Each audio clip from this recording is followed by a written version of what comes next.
Assalamualaikum warahmatullahi wabarakatuh. Alhamdulillahirabbil alamin wassalatu wassalamu ala sayyidil mursalin wa imamil muttaqin wa ala alihi wa sahbihi wa man da'a bi da'watihi wal tazama bi tariqatihi wa tarasama khudahu wa ja'ala al-aqidata asasan li fikratihi wal ahkama syar'iyyata miqyasan li amalihi wa masdaran li ahkami. Wa ba'd.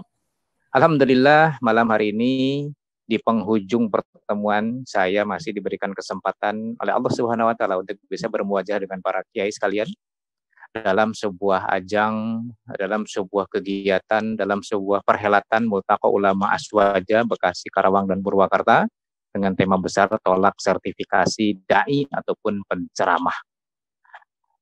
Tidak panjang lebar yang ingin saya sampaikan, langsung to the point kepada persoalan yang diamanahkan oleh panitia bahwa di tahun 2020 dan 2024 ini kita diminta untuk waspada adanya pilkada dan pilpres, bahwa umat tidak boleh tertipu dan tidak boleh ditipu kembali. Dalam hadis riwayat Imam Bukhari Muslim, Rasulullah SAW bersabda, la yuldagul mu'min min juhrin wahidin marratain.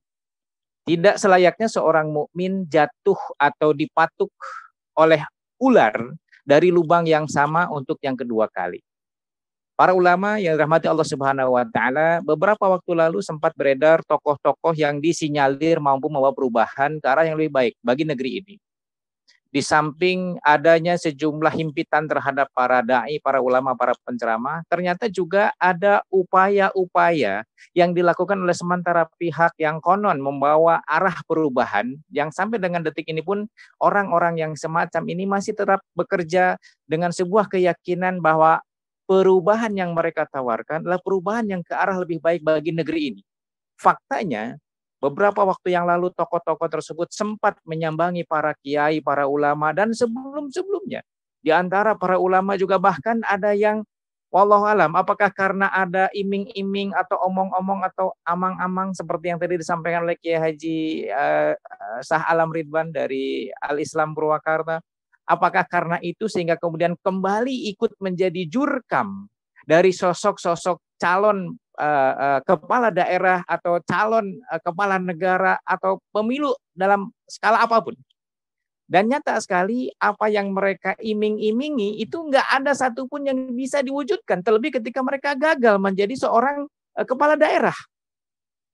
Maka semestinya mulai hari ini kita azamkan dalam diri kita, wabil khusus para alim, para ulama, dimanapun saja berada, bahwa berhenti berharap kepada manusia. Berhenti untuk berpikir kayak-kayaknya, kalau tokoh yang ini, kalau si Anu yang maju, kayak-kayaknya, kelihatannya, atau mudah-mudahan, dan lain sebagainya. Kenapa? Karena pada akhirnya orang yang berkoar-koar, orang yang mengatakan akan timbul dan tenggelam bersama dengan rakyat, faktanya hari ini justru seperti yang sudah kita saksikan bersama. Bahkan hampir semuanya tokoh-tokoh tersebut merapat mendukung rezim. Tidak ada satupun yang peduli kepada umat. Tidak ada satupun yang kembali menyambangi ulama, menyambangi para kiai. Seraya mereka berpikir untuk kembali mendulang suara dengan adanya ketokohan dari para ulama tersebut. Maka menyambut pilkada 2020 yang sudah ditetapkan, sekalipun ada corona, mereka tidak lagi berpikir bahwa nyawa manusia ini bisa terancam ketika proses pilkada ini tetap dijalankan dan sudah ditetapkan di 9 Desember 2020 sebagai kegiatan pilkada serentak secara nasional. Tentu semestinya para alim adalah orang-orang yang mengetahui ilmu, orang-orang yang memiliki track record bagaimana sebelumnya ucapan-ucapan, janji-janji kampanye atau iming-iming atau apapun yang kemudian mereka janjikan kepada para alim dengan segudang pemberian, segudang janji yang nyata sekali tidak pernah terwujud. Dan tentu saja kenyataan, ajakan, kampanye, dan lain sebagainya kemungkinan besar nanti mendekati pemilu kada serentak di 9 Desember 2020 akan kembali dilakukan oleh tokoh-tokoh yang berharap bahwa mereka didukung oleh para alim, didukung oleh ulama. Kenapa? Karena mereka masih bernafsu, syahwat mereka untuk berkuasa masih menggebu-gebu di saat yang bersamaan para alim kebanyakan yang tertipu, kebanyakan tidak mengerti, kebanyakan buta terhadap politik, kebanyakan berhusnuzon dalam tanda petik, yang justru pada akhirnya para kiai, para ulama tersebut menelan kekecewaan yang amat sangat dalam. Begitu tokoh yang mereka dukung ternyata tidak seperti yang dijanjikan, tidak seperti ketika ucapan mereka sowan kepada para ulama, sowan kepada para kiai dengan membawa remah-remah kenikmatan dunia yang tidak seberapa.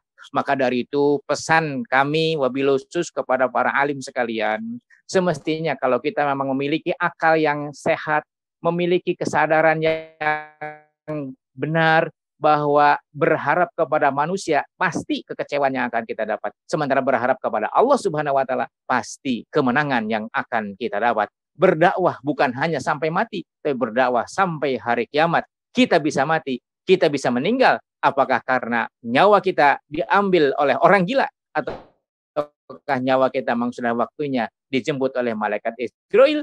Tetapi kita punya anak, kita punya family, kita bisa mengajak, kita bisa menurunkan ilmu kita, aktivitas dakwah kita, upaya menyadarkan kita bahwa sesungguhnya rezim atau siapapun manusia yang hari ini berkuasa tidak sama sekali memberikan peluang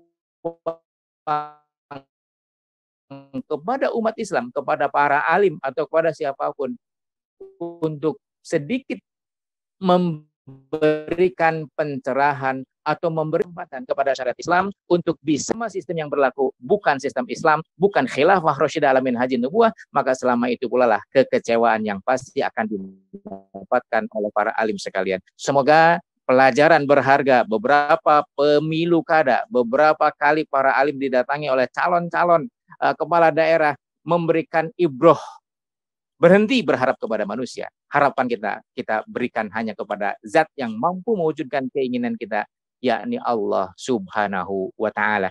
Demikian, mudah-mudahan paparan singkat terkait dengan persiapan kita menyambut Pilkada 2020 dan Pilpres 2024 menambah wawasan, tambahan pengetahuan dan keinginan kuat seraya menolak segala macam iming-iming, segala macam janji, kampanye dan lain sebagainya. Seraya kita hanya berharap bahwa Allah lah yang akan memberikan pertolongan kepada kita, berhenti berharap kepada makhluk, gantungkan harapan hanya kepada Allah Subhanahu wa taala. Wallahu muwaffiq ila aqwamit thoriq. Wassalamualaikum warahmatullahi wabarakatuh.